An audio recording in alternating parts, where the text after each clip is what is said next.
Alberta's United Conservative Party has dramatically lowered the threshold to trigger a referendum, making it far easier to force a province-wide vote like the separation movement we're seeing pick up steam. Speaking of the Alberta UCP, the party set a non-election year record by tripling the Alberta NDP's funding in the first quarter. During her congratulatory message to Prime Minister Mark Carney, Alberta Premier Danielle Smith called for a, quote, reset with Ottawa, and Albertans flooded the replies of her social media posts calling for separation. Also, what happened in Alberta during the federal election? My name's Isaac Lamoureux, and I'll cover all of these stories and answer these questions on the Alberta Roundup today. Let's hop into that first story now. Alberta's provincial government has dramatically lowered the bar to trigger a referendum, making it easier for citizens to force a province-wide vote on major issues, including Alberta's relationship with Canada. Alberta Premier Danielle Smith and Justice Minister Mickey Amery announced Bill 54, the Election Statutes Amendment Act, this week. This was one of the many changes introduced that the province said would, quote, protect democracy, deliver fair and open elections, and increase confidence in every vote cast. Smith said, quote, we are expanding opportunities for Albertans to be involved in direct democracy by making changes to the threshold needed for successful citizens' initiatives. Democracy is the foundation of our freedoms and the source of legitimacy for governments at every level. It must be protected, strengthened, and defended. Most importantly, the legislation drops the required number of petition signatures from 600,000, which was based on 20% of all registered electors in the province, to just 177,000, which is based on 10% of ballots cast in the last general election. It also extends the time to collect signatures from 90 to 120 days. The suite of changes introduced includes banning electronic tabulators and automated voting machines, requiring votes to be hand-counted, removing vouching at voting stations, updating the Recall Act by lowering the threshold and extending the timeframe to collect signatures, and more. The Recall Act formerly required that a petition be signed by at least 40% of all registered electors in the riding. Now, the threshold has been changed to 60% of total electors who voted in the electoral district's most recent election. The previous recall petition launched against Calgary Mayor Jyoti Gondek received 72,271 signatures, well below the 514,284 signatures required at the time. But per the new regulations, only 235,854 signatures would have been required to recall Gondek. Moving quickly, recognizing that Albertans have important issues that they'd like to be heard, and having the opportunity to have those referenda take shape quickly is important to us. It's entirely appropriate to provide the rules around a citizen's initiative, and, where one is successful, do everything that we can to make sure that Albertans have an opportunity as quickly as possible to review the question and make a decision about that. He added that mail-in ballots will now be usable for voting in constitutional referenda. While the province says it is not pushing for an independence referendum, Smith made clear the path is open if citizens initiate the process. She said, quote, I believe in Alberta sovereignty within a united Canada. However, there is a citizen-initiated referenda process that if citizens want to put a question on a ballot and get enough of their fellow citizens to sign that petition, then those questions will be put forward. Some nonpartisan groups have already advocated for a referendum.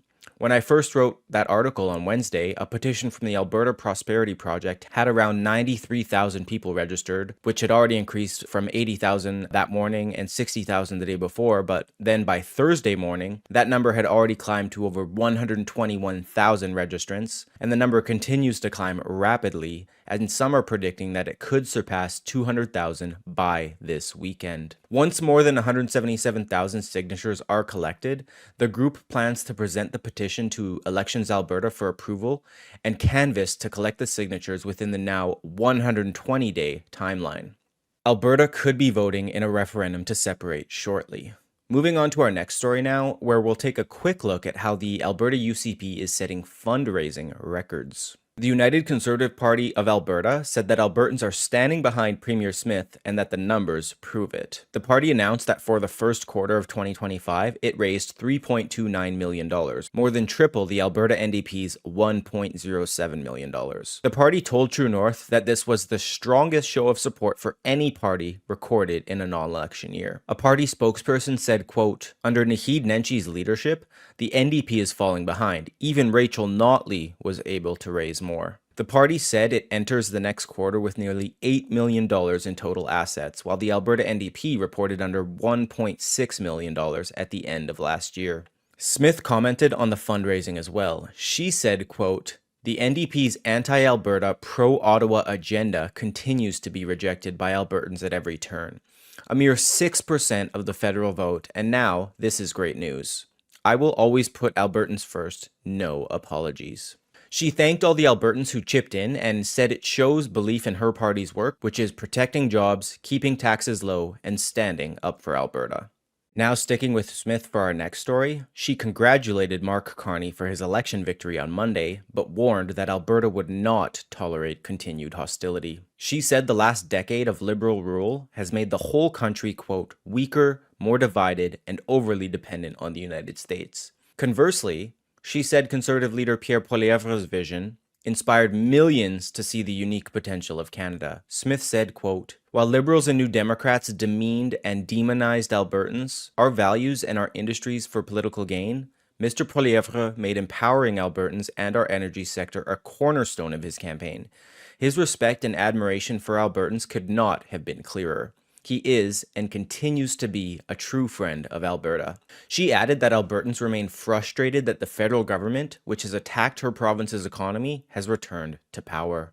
Smith has previously cited various policies that hurt her province's and, in fact, the whole country's economy, such as Bill C-69, the oil and gas emissions cap, the net zero car mandate, and the clean electricity regulations. The Premier posted her congratulatory message on X, Instagram, and Facebook. All three posts saw similar themes develop, that the comments were flooded with replies calling for separation. The top comment on X said, quote, "It's time to stop with the Stockholm Syndrome, congratulating our abusers and celebrating our captivity in a rigged system. It's time to fire Ottawa. It's time to free Alberta. It's time for the full firewall. It's time to establish a rapid pathway to an independent Alberta." The most liked comment on Facebook saw a similar theme. It reads, quote, "Let's start the referendum. It's clear the West is not represented by the federal government. Our electoral system is so corrupt that by the time votes in the East are counted, our vote doesn't mean anything. Get ready to sign the divorce papers." Similarly, the most liked comment on Instagram reads, quote, "Stop equalization payments now. Start the referendum for separation. Become an independent, strong, and sovereign republic." Considering the changes to the referendum legislation, Smith will be able to leave the separation movement to Alberta residents as the petition quickly ramps up in support and is close to gathering enough signatures to surpass the threshold at which point a referendum would take place. For our last story today, we'll quickly break down the Alberta results from the federal election. In the entire province, 2 seats went to the Liberals. Calgary Confederation, where the party edged out the Conservatives by just under 2 points, and Edmonton Centre, which had a larger lead. 1 seat, unsurprisingly, went NDP, that being the NDP bastion, Edmonton Strathcona, which has been under NDP rule since 2008, both federally and provincially. In fact, provincially, the NDP has held the seat since 1997, and Rachel Notley has held it since 2008. So 34 out of 37 Albertan ridings belong to the Conservatives. However, the election was called by most media companies before the votes in Alberta were even counted, given the influence of the seat count in Ontario, Quebec, and the Maritimes. However, Alberta was not the most conservative province, as Saskatchewan had all but 1 seat go to the Conservatives. Only 1 riding in Saskatchewan belongs to the Liberals.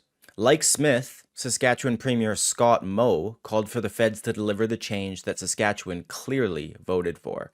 He similarly called for a, quote, reset, and hoped that the province and the feds could work together in developing and changing existing policies to turn Canada into an energy superpower, as Mark Carney has promised. If the Alberta separation movement does proceed, It will be interesting to see how Saskatchewan positions itself. That wraps up this week's show. My name's Isaac Lamoureux, your host of the Alberta Roundup. Have a great weekend. Thank you, and God bless.